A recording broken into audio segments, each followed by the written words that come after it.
What's up, y'all? Welcome back to another blue collar endurance training video. Since you're here, go ahead and drop the hardest workout that you've done this season in the comments, and while you're there, hit subscribe for more educational training content. So the reason that a lot of you guys follow us to begin with, whether it be on Instagram or YouTube, is simply because we provide a lot of value and just training information in general. But whenever it comes to something like Instagram Reels, it's just really hard to get the actual depth that provides teaching and can help athletes build that training IQ. And ultimately, that's really the mission of what we're trying to accomplish here at Blue Collar Endurance Training. We're really trying to just foster athlete autonomy, and part of that is being able to teach athletes both in training and out of training how to actually live and train like a true distance runner. So bringing this type of content to YouTube and teaching you a little bit more about the training will really allow us to dive into the why and maybe give you guys some practical wisdom that you can apply in your own training. So the athlete that you see on your screen right now, his name's Kenan Willard. Long story short, I met him at a running camp back in the summer of 2024. We started working together, and he worked really hard, had just relentless deadly consistency with his training. And he went from a 9:34 3,200 meter runner to a 9:06 guy, and he was the Florida high school state champion in 4A, which is the largest classification in the state of Florida. Today in this video, I just want to be able to break down what we did with this athlete to allow him to achieve that breakthrough, and really just the work that he did, the why behind why we did this work, and the eventual result showcased on the track. So in order to do this and really teach you guys and showcase what we did, I decided to break this up into 5 parts. And the first part of this is literally how I would break it down as a coach. And that is what I would call understanding the puzzle. So as a coach, whenever you bring on a new athlete, the number one thing that you should be doing first is gathering as much context as you can about that athlete. And so when we look at an athlete like Kenan, he was a 4:17 1,600 meter runner as a junior. He was a 9:34 3,200 meter runner. And his weekly volume was pretty consistent. Actually, it was very consistent. It was around 50 miles or so. And so just looking at all this information, I came to 3 conclusions. And the first of those conclusions is that his leg speed was good enough to be competitive and to actually be a state title contender. But then when you shift over and look at his 3,200 meter time, then you see the number one low-hanging fruit or opportunity for him to improve significantly. And that's just aerobic development in general. And then lastly, kind of an intangible in a way, but he had the discipline, and you could just tell that by looking at his weekly volume chart. And you'll see this across a lot of different good athletes. If you look at their weekly volume chart, it's just this flat line of relatively high weekly volume. So now that we've gathered that context and we kind of understand the puzzle that we're trying to put together, we move on to the second piece, and that's targeting specific adaptations. So as a coach, especially in today's day and age, we'll find that a lot of coaches focus on things that don't necessarily matter. Those things could be VO2 max, lactate threshold 1, lactate threshold 2, PGC 1A, speed development, zone 2. All of these things don't necessarily matter when we're trying to target actual real-world adaptations that help an athlete win. But what actually matters as a coach is targeting adaptations as they would look in the real world. A lot of times these are really simple. So I'm going to give you 3 adaptations, and I want you to remember these as we talk about this training, because I'm going to constantly refer back to them. The first of these is the question: how do we get the athlete fitter? The second: how do we get this athlete to run 68 smoothly for 3,200? And lastly, how do we develop this athlete to have a championship winning close? So now that we've targeted those adaptations, we need to move on to the third piece, and this is exactly what I would do for any athlete. It's not just Kenan. This third piece is starting to build the bridge, as I call it. So a while back, I had a discussion with professional coach Pete Julian, and he gave me a quote that really stuck with me. Pete's the head coach of the Union Athletics Club, and he said, Coaching is a lot more about being an engineer than it is being a physiologist. So it's important to understand here that the training that you're doing, especially early on, is going to be almost pretty underwhelming and just non-specific in general. So let's go to the first adaptation. And so I'm going to show you here what Kenan did in one of the first weeks in January. And if you look at this week, it's really just extremely underwhelming. You know, just easy runs Monday, Thursday. You've got some strides on Tuesday. Wednesday, we have a threshold workout, and the volume is relatively high, but it's because he's built himself to be able to sustain that. Sunday, we've got a long run, and we're recovering on Saturday. But the thing that I really want to highlight here is getting the athlete to be able to run at 68 pace smoothly. And so first week of January, we're running 4x300 at 52 mid to 53.0, and he's got plenty of recovery. It's 200 jog. Then we're taking time between then to run some more 200s at more like 32 pace, so roughly mile effort for this athlete. And the big thing here is that the session really isn't that overwhelming. I mean, when you look at the total volume of the session, it's 1,200 meters from the 300 reps and then 800 more meters from the 200s. So you've got 2K worth of a little bit faster running, but it's not a home run session at all. It's just something that you can continuously come back to week after week. And then when you look at answering the question, how do we get this athlete fitter? Well, he's got the threshold session on Wednesday. He's got the long run on Sunday. And his weekly volume is increased from 50 where he was to now we're in the 60 to 65 range. So we're doing something different than we've done before in order to produce that adaptation. And then when it comes to the third adaptation, which is developing a championship winning finish, well, we've got some 80 meter reps, 60 meter reps, and 40 meter reps on Tuesday that are allowing him to touch on his top end. Those types of adaptations where they're really just super fast twitch oriented, we just need to kind of keep that piece stimulated at least twice a week. That's why a lot of times you'll see athletes run faster twice a week, whether it be through strides or shorter reps like this, or the 300s and 200 session that we just talked about. And ultimately, especially in early January and probably midway through February too, we're really just repeating this type of training. We're building the aerobic engine through the long run and through the threshold work. And then we're also building a bridge to be able to eventually run 68-second 400 smooth with the session on Friday. So now we're going to fast forward a little bit here to what I would call our mid-season peak, which in a state like Florida is going to happen in late March, usually at FSU relays in the 3,200 meters. So when you look at the context of the situation more, you start to understand why the athlete is going to run the fastest that they're going to run all season in late March. In a state like Florida, that's because the weather's the best, the heats are the fastest that they're going to be, and the competition is the best. And then when we look at a sample week of Kenan's training, especially from March leading up to FSU relays, we go back again to the three adaptations that we mentioned. The first of which being, how are we getting him fitter? Well, the intensity of the workouts are rising, and he's still got the long run in play. So all of these things are starting to compound because he's been doing it for weeks and weeks and weeks. And when it comes to being able to run 68 smooth, we can look at this Wednesday workout right here on the screen.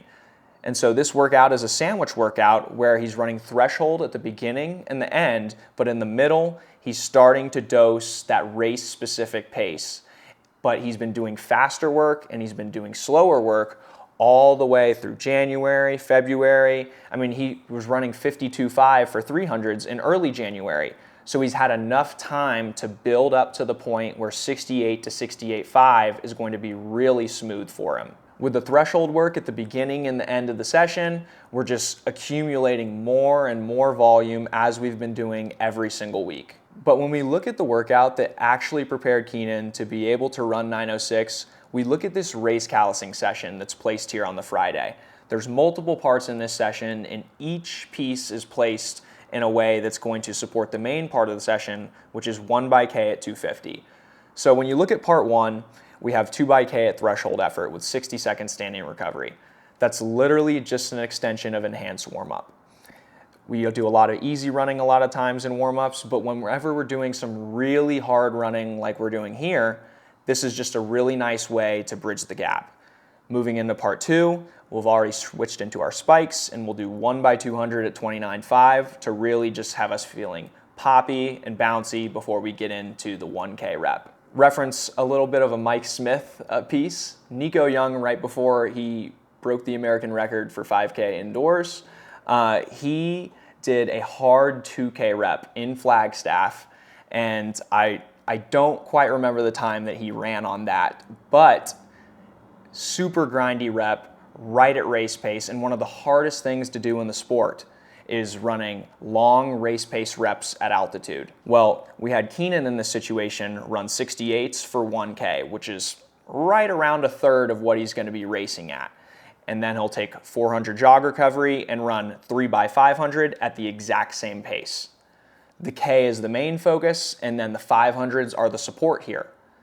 Ultimately, we really want the last rep to be able to squeeze down here because it shows that he's controlled at the actual pace, but we don't want him to kick because we want to save that. We want to save that for the race, and so that's really important. But if this session can be executed while the athlete is like feeling smooth and relatively in control, maybe a little bit of discomfort because it is a longer rep, we know for certain that he'll probably be able to race somewhere close to that pace. And sure enough, Kenan runs 9:06. So now that we've moved past the mid-season peak, we kind of move to this phase that I would just purely call race tactics. And so when it comes to how do we win a championship in today's day and age, well, we can do one of two things. The first thing we can do is outclass the field. And so whenever I talk about outclassing the field, literally it's just because you are a better athlete than any runner on the heat sheet, and you can just run away from them. But most of the time, races are so competitive, especially in today's day and age, that that's not really possible. So that leads us to the second thing, and especially what we focused on with Kenan, and that's upsetting the field. If you were to look at the start sheet and just all the times listed on there, Kenan really, I want to say he was the second or third seed. And so when we're working from this position of being the second or third seed, it's really prime position to be able to upset the field. And so for one last time, let's go back again to our 3 adaptations.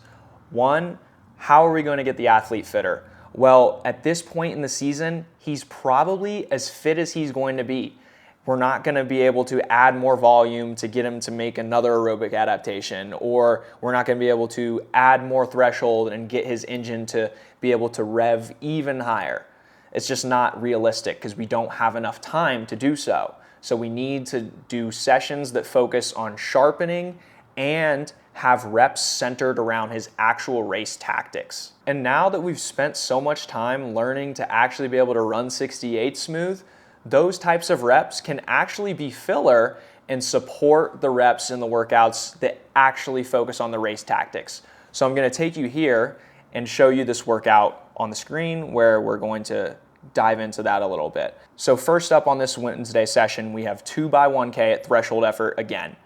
60-second standing recovery, essentially just an enhanced warm-up, exactly like we talked about in the session before FSU relays. Change into spikes, and then we have the main part of this workout, which is 5x400 at 61 to 62.5. A lot of rest here, 3:30 to 4 minutes of just walking and jogging between, because we want the focus to be on sharpness and quality.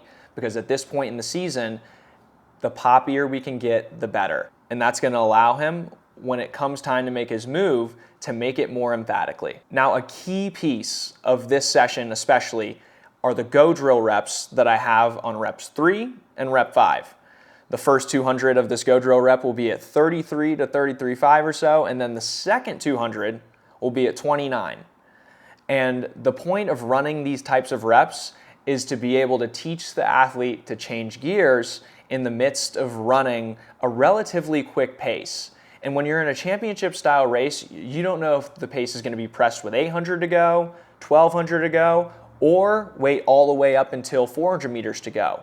So having those reps in practice where you're able to actually change gears from relatively to controlled to really hard, that's going to be the difference maker in that moment when it's time for you to make the move or match somebody else's move, you don't know how it's necessarily going to play out. And then lastly, I want to highlight this workout in particular because this is the key workout that I would say actually won Kenan the state title and allowed him to be able to close in 61 seconds.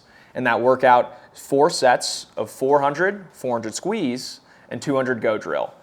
Now between these reps, we've got 200 meter easy jog recovery, and we've got a lot of time between sets in order to reset and get ourselves ready to go back at it again. The 400s are reps that we're very familiar with at this point in the season. 68 to 68.5, that's our PB pace for 3,200 meters. But on the second 400, we're gonna do what I would call a squeeze, which just means gently increasing the speed every 100 meters or so and getting used to the feeling of either you winding it up or somebody else winding it up, because you don't know what the other athletes are going to do in that moment in the championship race. So then finally, we get a 200 meter go drill where you run 16 or so and then switch into 14, which is a very aggressive speed that will ultimately, it'll get rid of a lot of athletes if you're able to run a 14, especially at the high school level. And then when you look at the result, well, you can see the results sheet right here. The yellow indicates the fastest lap that every single athlete had in the race, and there's a lot of yellow under lap 1 because the race went out. But Kenan's yellow is at the very end because he was able to close in 61.3, and he was very familiar with that pace, and if anything, it was slow compared to his capability at the time. And then as we're going into the bell lap, as you can see in this clip right here, you know, Kenan's starting to press. It's just like we've done in practice. The athlete's able to have confidence, and like that's just such a big thing with these types of workouts. Like, even aside from the physical effect that you get from it, they've been there before. They're in a moment that they've executed while nobody's watching.